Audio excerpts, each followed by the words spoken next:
everyone. This is April with the Far Out Wisdom podcast. Thanks so much for joining me. I wanted to take some time during this podcast to talk about a really interesting diagnosis I got this year. It's called a meningioma.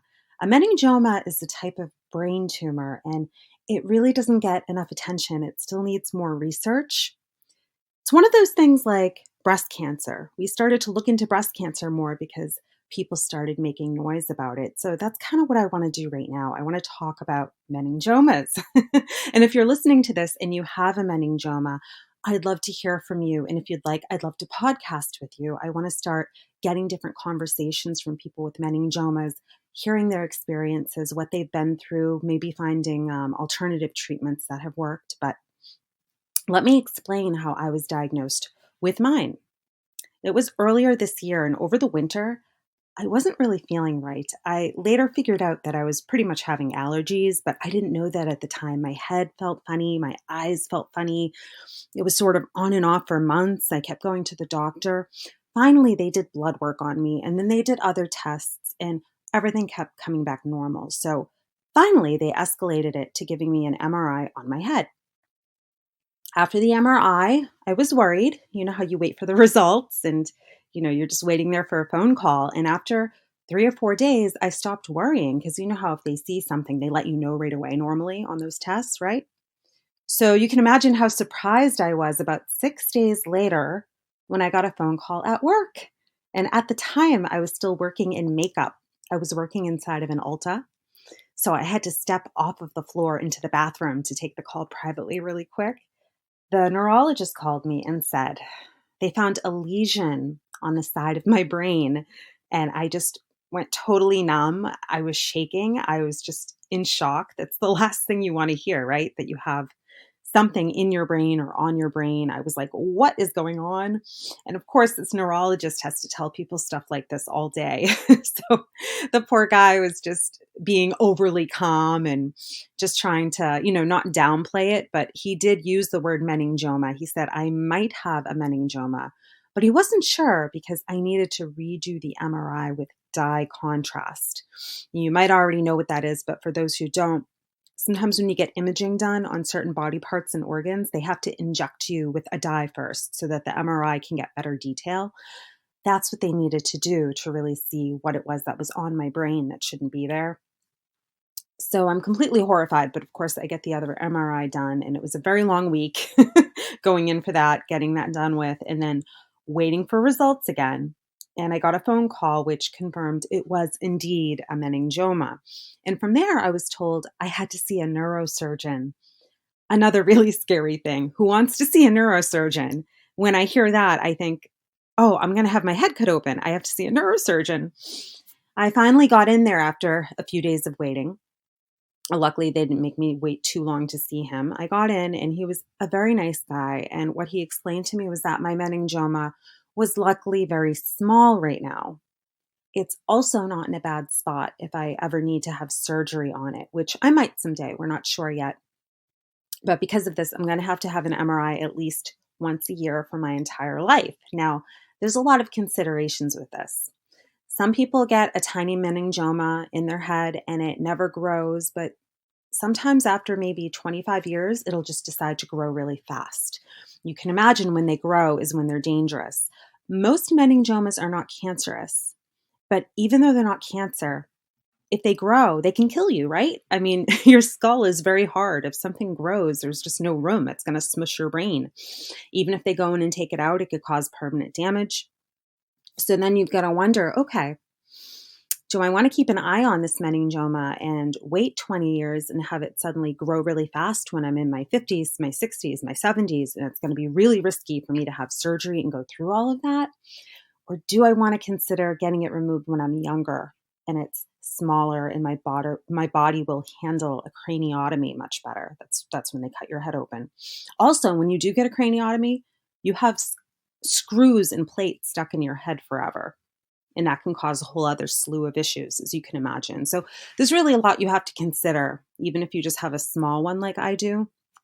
But, I joined some communities of people with meningiomas, some groups online, and I've talked to quite a lot of people now. And what I found out is I'm really lucky. A lot of people who have meningiomas, some of them die, some of them are permanently disabled.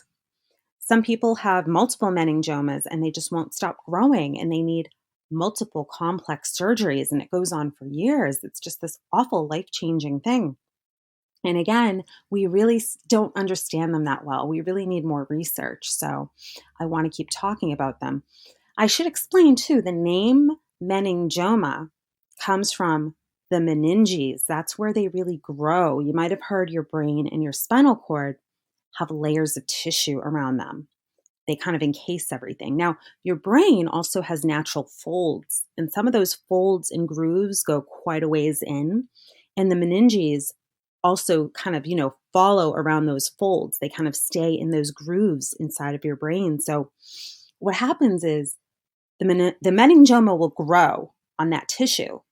But if you're really unlucky, the meningioma will grow inside of one of those folds in your brain. So even though it's in the meninges and not in the actual brain tissue, you could have a meningioma deep inside of your brain along that meninge where they can't operate. They can't go in there. They can't do anything about it. Some people end up needing radiation for their meningiomas, just like a cancer. That's another risk. You're putting radiation into your head. And pretty much every doctor will tell you there's a very high risk, almost a guarantee to some extent, of having some kind of side effects from radiation to your brain later on in life. Some doctors have even told me it'll make the tumor grow faster later on. So, that's another, do you really want your head cut open or do you want to get radiation? It's like you have to pick, and it's really scary. So, I'm lucky. I'm lucky. And I'd love to hear from more people who have different stories. Maybe you're like me and you have a small meningioma and it stayed small. Hopefully it doesn't grow. Or maybe you have a large one. Maybe you've had several. Maybe you've had them grow back. Maybe they didn't come back, but I'd love to hear more from people. What kind of treatments have worked for you? What didn't work? Have you found some good alternative treatments? Do you have good doctors near you? I'm lucky too that I'm near Boston. It's one of the best areas for healthcare in our country, right? One of my specialists is actually the doctor who wrote the textbooks medical students use when they learn about meningiomas. So I'm very lucky I have access to him. And I have another great specialist over at Leahy here in Massachusetts. So I'd love to hear what other people are experiencing. Another thing, most people who get this type of brain tumor are women. There's a hormonal link with them, and we're trying to figure that out too.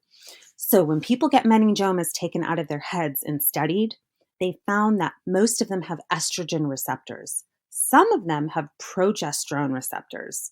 You don't know what kind until you get it taken out and looked at. So that means if you have more estrogen in your body and there's estrogen receptors, it could make the meningioma grow faster.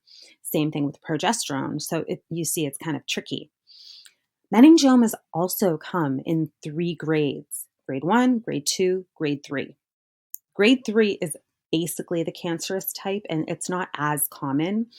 The statistics on it I've seen vary anywhere from 4% to 15% of these meningiomas are really, really cancerous. Just some of them grow faster than others, obviously.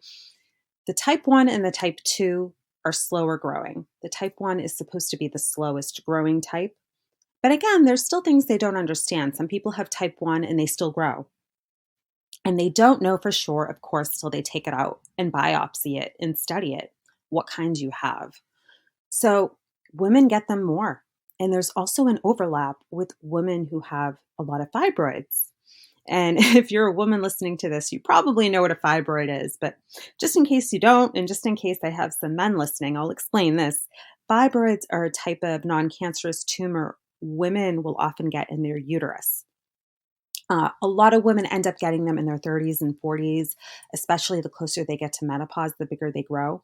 But for most women, they're not very problematic. But for a good chunk of women, they can become a problem. They can just get too big and cause too many problems. And sometimes a woman needs surgery over them. For some reason, there is a connection between women who get a lot of fibroids and grow these brain tumors, which is kind of fascinating, but it's also scary at the same time. So the whole thing interests me. I want to talk about it more to help people. I want to communicate with people. I want to kind of make this, a bigger subject, in people's view, raise more money for it, understand it better. It's only been the past 10 years medicine has been looking at them a little bit more, but we still don't really know what to do. And there's a big risk with taking treatments for meningiomas because they seem to be so hormonally sensitive. A lot of different medications can react badly with them, and we don't know why. So I'm lucky. Mine is not only small, but it's growing on my outermost meninge. So it's right between my meninge and my skull. God forbid if they ever have to open my skull up, it's going to be right there. They can just take it right off. But of course, like I said, then you have screws and plates in your head forever. Sometimes people can kind of heal and go along really well with that. Other people, sometimes they get headaches for years. Sometimes they have numb spots on their head. Sometimes the screws come out. There's just all sorts of things that can go on with that. But yeah, I'd love to hear from people. Please reach out. I would love to podcast with people who have gone through this and hear more of your journey. This is April with Far Out Wisdom. Stay far out, guys. Thanks for listening.